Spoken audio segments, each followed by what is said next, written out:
नमस्कार मित्रों, आज हमारे साथ इस स्टूडियो में हैं कबीर आध्यात्मिक मिशन के संयोजक प्रोफेसर कैलाश दिवाकर जी। हमारे मन में बहुत दिनों से कुछ प्रश्न थे जो हम पूछना चाहते थे, तो चलिए स्टार्ट करते हैं। तो पहला ही हमारा प्रश्न है कि कबीर आध्यात्मिक मिशन का उद्देश्य क्या है। कबीर आध्यात्मिक मिशन का उद्देश्य क्या है। मैंने कुछ प्रश्न लिख लिए हैं जो मैं इनसे पूछना चाहता हूँ। दूसरा प्रश्न है परमात्मा कहाँ रहता है। तीसरा प्रश्न है परमात्मा मिला या नहीं मिला, कैसे पता चलेगा। और चौथा प्रश्न है स्टूडेंट को सबसे अधिक आवश्यकता किस चीज़ की है। तो पहला ही प्रश्न हम प्रोफेसर कैलाश दिवाकर जी से पूछते हैं कि कबीर आध्यात्मिक मिशन का उद्देश्य क्या है। सर, आप ज़रा इस पर प्रकाश डालें कि इस मिशन का उद्देश्य क्या है। कबीर आध्यात्मिक मिशन ये एक ऐसा मिशन है, ये हमारा एक ऐसा सपना है कि हम इंसान को आध्यात्मिक सच्चाई से रूबरू कराएं। बहुत बड़ी भूल और गलती इसमें हो जाती है कि आध्यात्मिकता और धार्मिकता, इसमें बहुत बारीक सा अंतर है। ये अंतर लोग जान और समझ नहीं पाते। आध्यात्मिक मिशन का जो मुख्य उद्देश्य है वो सच्चाई से रूबरू कराना, युवाओं को, नौजवानों को उनके कर्तव्य के प्रति सचेत करना, संसार में रहते हुए, संसार के सारे काम करते हुए आध्यात्मिक सच्चाई से रूबरू होते रहना, परमात्मा की शरण में रहना, यानी इस लोक में भी कल्याण हो और उस लोक में भी कल्याण हो। और ऐसा तभी होगा कि जब हम अपना कार्य बहुत कर्तव्यनिष्ठा और सत्यता के साथ करेंगे। होता ये है कि जो अंधी दौड़ पूरी दुनिया में जो मची हुई है पैसा कमाने की, धन कमाने की, पैसा लोग बहुत कमा लेते हैं, ऊंची ऊंची इमारतें, घर बना लेते हैं, बहुत सारा लग्जरियस सामान, कारें खरीद लेते हैं। लेकिन होता यह है कि जब तक वो ये चीज़ें जुटाते हैं तब तक उनका शरीर जवाब दे जाता है और वे इनका उपभोग करने के काबिल नहीं रहते हैं। हम ये नहीं कहते कि काम मत करो, मेहनत मत करो, इन चीज़ों से दूर रहो, लेकिन हम सिर्फ ये बात कहते हैं कि मेहनत करो, धन कमाओ, उसका उपभोग करो, लेकिन मेहनत और सच्चाई, ईमानदारी के साथ धन कमाओ। छल कपट फरेब के साथ धन मत कमाओ। भूसे के ऊंचे ढेर लगाने से कुछ होने वाला नहीं है। 1 तोला सोना जेब में रख लो, पर्याप्त है, बहुत कुछ है। कबीर साहब इसी को कहते हैं कि साईं इतना दीजिए या में कुटुंब समाए, मैं भी भूखा ना रहूं, साधु न भूखा जाए। जी, हमारा दूसरा प्रश्न है परमात्मा कहाँ रहता है। देखिए आपका ये दूसरा प्रश्न भी बहुत ज़बरदस्त है। परमात्मा कहाँ रहता है। पूरी दुनिया परमात्मा को ही ढूंढ रही है। करोड़ों लोग नमाज़ें पढ़ रहे हैं, लाखों लोग गुरुद्वारों में मत्था टेक रहे हैं, चर्चों में प्रार्थनाएं हो रही हैं, मंदिरों में घंटे घड़ियाल बज रहे हैं।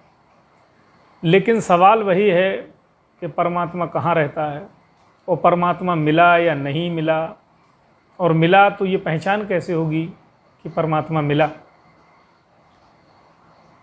रटी रटाई बातें आपको बताने के बजाय अगर मैं आपको ये बताऊं स्पष्ट रूप से कि परमात्मा हमारे अंदर है और वो प्रकाश रूप में है। अगर आप बाइबल की तरफ जाएंगे तो the light is God and God is light कहा है। बाकी सनातन धर्म के ग्रंथों में अगर देखेंगे तो वहाँ प्रकाश कहा है। इस्लामिक ग्रंथों की ओर बढ़ेंगे वहाँ नूर कहा है, नूर भी प्रकाश को ही कहते हैं। लेकिन सवाल ये है कि ये है कहाँ? आपका सवाल ये है कि फिर से दोहराएं एक बार अपना सवाल। परमात्मा मिला या नहीं कैसे पता चलेगा? परमात्मा मिला या नहीं मिला कैसे पता चलेगा? सबसे पहली बात तो ये है कि परमात्मा की खोज में कहीं भटकने की आवश्यकता नहीं है, क्योंकि जो चीज़ आपके घर में रखी हो और उसको आप बाज़ार में या मार्केट में ढूंढें तो वो चीज़ नहीं मिलेगी। कबीर साहब इसी संबंध में अपनी एक साखी कहते हैं, वस्तु कहीं ढूंढत कहीं केही विधि आवे हाथ। कि वस्तु कहीं रखी है और ढूंढ कहीं रहे हो। परमात्मा हमारे हृदय में विराजमान है, हमारे इस शरीर रूपी मंदिर में विराजमान है, जिसको ध्यान, मेडिटेशन, शुद्ध विचारों के द्वारा प्राप्त किया जा सकता है और उस तक पहुंचा जा सकता है। और उसका जो रियलाइजेशन है वो रियलाइजेशन ठीक ऐसा है कि जैसे गूंगा गाने लगता है, बहरा सुनने लगता है। इसको दूसरे शब्दों में अगर मैं कहूँ कि जो मीरा के बारे में विचार प्रचलित है कि वो पैरों में घुंघरू बांध के नाचने लगी थी। मीरा राजघराने की बहू थी और जब ज्ञान की बख्शीश उसको हुई, कामिल मुर्शिद गुरु के द्वारा जब उसे नाम की बख्शिश हुई और जब परमात्मा से मुलाकात हुई तो वो नाचने लगी। अनायास ही आप गाने लगेंगे, अनायास ही आप प्रसन्न हो जाएंगे। चिड़ियों का चहचहाना, बारिश का होना, हवा का बहना, सब आपको आनंदमय लगने लगेगा। फूलों का खिलना, बच्चों का हंसना, किसी का मुस्कुराना, प्रत्येक जगह आप आनंद ही आनंद महसूस करने लगेंगे। ये वो चीज़ है, इसके बारे में ज़्यादा व्याख्या नहीं की जा सकती। ये सेल्फ रियलाइजेशन की चीज़ है जी। अगला प्रश्न है साहब, स्टूडेंट को सबसे अधिक आवश्यकता आज की डेट में किस चीज़ की है? ये भी बहुत सवाल अच्छा पूछा आपने, क्योंकि मैं प्रोफेसर हूँ हिंदी विभाग में। स्टूडेंट्स को सबसे अधिक आवश्यकता किस चीज़ की है? देखिए, स्टूडेंट्स, युवा मन जो होता है उसके अंदर बहुत उमंगें, बहुत तरंगें और युवाओं में बड़ी शक्ति होती है। अगर उस शक्ति को सही जगह लगा दिया जाए, उन्हें उनकी शक्ति से रूबरू करा दिया जाए, तो प्रत्येक युवा के अंदर अवतार उत्पन्न हो सकता है।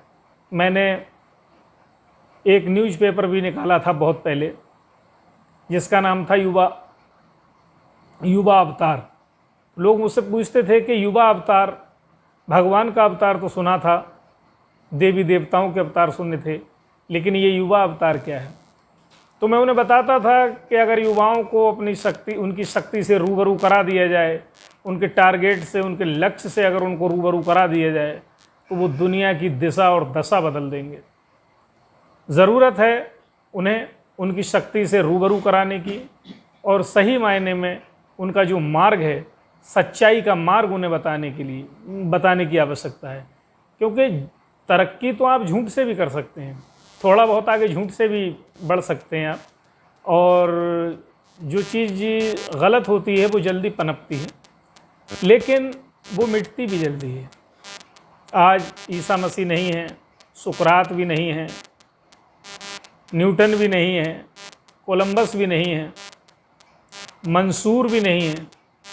ये सच पर अडिग रहे, आज भी इनके नाम बड़ी इज्जत के साथ लिए जाते हैं।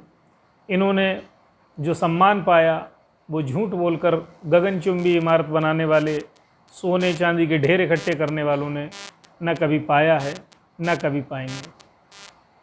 Thank you.